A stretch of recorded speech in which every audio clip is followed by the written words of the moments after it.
मागे तर ही दृश्य आपण पाहतो आहोत। वसंत मोरे हे प्रकाश आंबेडकर यांच्या भेटीसाठी दाखल झालेले आहेत। वसंत मोरे आणि प्रकाश आंबेडकर यांच्यामध्ये सध्या चर्चा देखील सुरू आहे। पुणे लोकसभेसाठी वसंत मोरे हे आग्रही आहेत। आपण लढण्यावर ठाम आहोत, एकदा ठरलं की ठरलं असं देखील वसंत मोरे यांनी म्हटलेलं होतं।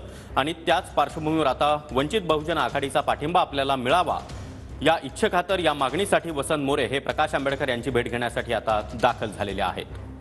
प्रकाश आंबेडकर यांनी वंचित बहुजन आघाडीच्या उमेदवारांची पहिली यादी देखील जाहीर केलेली आहे। त्यामध्ये त्यांनी साताऱ्यामध्ये काँग्रेसला विकास ठाकरे यांना पाठिंबा देण्याचा निर्णय घेतलाय। त्याच पद्धतीने पुण्यामध्ये आपण निवडणूक लढवणार आहोत आणि वंचितनं आपल्याला पाठिंबा द्यावा अशी मागणी वसंत मोरे यांच्याकडून करण्यात आली आहे। आणि त्यासाठी आता वसंत मोरे हे प्रकाश आंबेडकर यांच्या भेटीसाठी दाखल झालेले आहेत। हे दृश्य आपण पाहतो आहोत। वसंत मोरे आणि प्रकाश आंबेडकर यांच्यामध्ये सध्या चर्चा सुरू आहे। आपण पुणे लोकसभेची निवडणूक लढण्यावर ठाम आहोत, एकदा ठरलं की ठरलं असं फेसबुक पोस्ट देखील वसंत मोरे यांनी केली होती।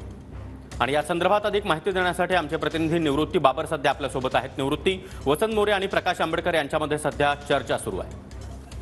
नक्कीच सागर, आपण पाहतोय की वसंत मोरे हे मनसेकडून इच्छुक होते, परंतु त्यांनी मनसेला राजीनामा देत आपण लोकसभा पुणे निवडणूक लढणारच आहे याच्यावरती ते ठाम आहेत। आणि त्यानंतर आपण पाहतोय की महाविकास आघाडीमधल्या नेत्यांची देखील त्यांनी भेट घेतली होती, परंतु महाविकास आघाडीकडून देखील त्यांचे उमेदवार जाहीर झाल्यानंतर वसंत मोरे यांनी जे आहे ते आज प्रकाश आंबेडकर यांच्या भेटीसाठी दादर येथील राजगृहावरती दाखल झालेले आहेत। वसंत मोरे यांचं म्हणणं आहे की मी पुणे लोकसभा निवडणूक लढवण्यावरती ठाम आहोत, मग ती अपक्ष जरी लढावी लागली तरी सुद्धा मी ठाम आहोत, परंतु जे काही त्यांच्याकडे पर्याय आहेत ते पर्यायाची चाचपणी जी आहे ती सध्या वसंत मोरेंकडून सुरू असल्याचे आपल्याला पाहायला मिळतं। वसंत मोरे यांनी थोड्याच वेळापूर्वी प्रतिक्रिया दिलेली आहे की मी आज प्रकाश आंबेडकरांची भेट घ्यायला जरी आलो असतो तरी देखील मी अजून देखील पुणे लोकसभा निवडणूक लढवण्यावरती ठाम आहोत।